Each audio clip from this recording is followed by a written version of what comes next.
So guys, nakabili tayo ng ano sa Shopee, no. So check natin itong laman na to. Actually magaan lang naman siya, no. Ano, kaya isang kami pwede siyang bitbitin. So tingnan natin din yung quality nito kung talagang matibay.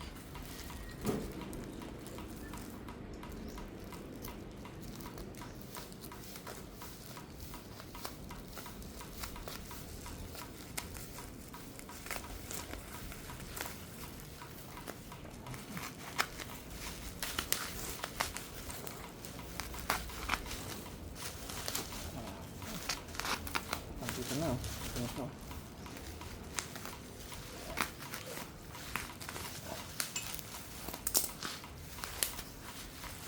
Magaling ano pala siya. Bakal lang siya. Pero magaan yung ginamit ng tubo sa kanya. Ano? Dito siguro ano. Yan. Mahihirapan. Lagyan ng ano dito. Handle ano. May kasyang handle dito.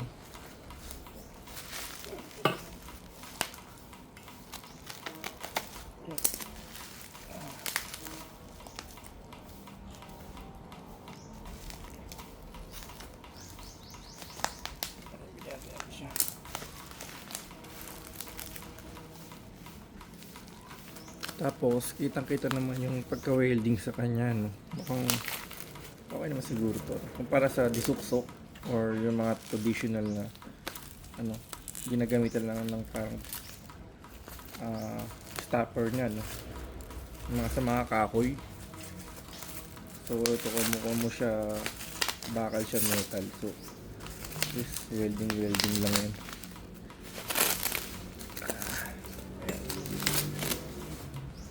Cover naman yung dito niya. Parang gas pa naman.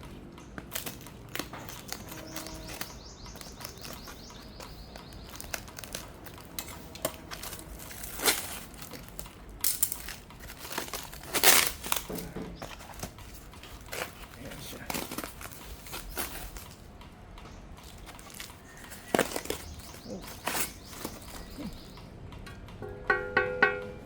Ito, ano naman, mukhang makapal naman yung ano niya.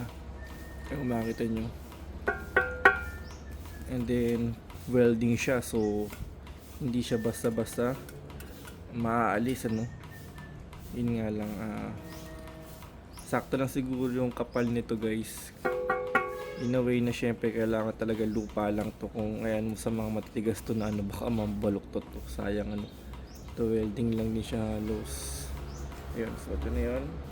Then yung isa naman. Ito guys.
Siya.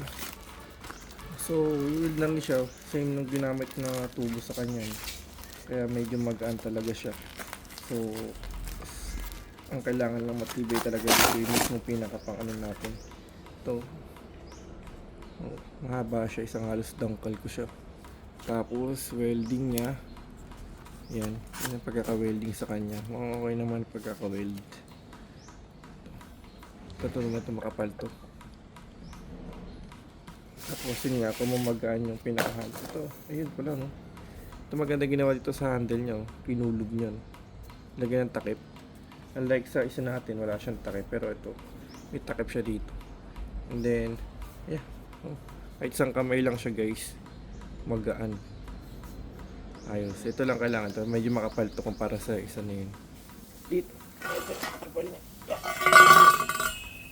Yan. So, yung kapal, syempre mas makapal to. Pero syempre depende nga sa naging ano ng purpose nga niya, kaya mas makapal to talaga. Yan, diba? So we can check na lang din, we can test na lang ito para makapag-ukay tayo ng ating pang garden. Okay, so thank you for watching, guys. Ito yung nabili sa Shopee, no? Anything comment section, comment na lang po kayo dyan below. Thank you for watching po.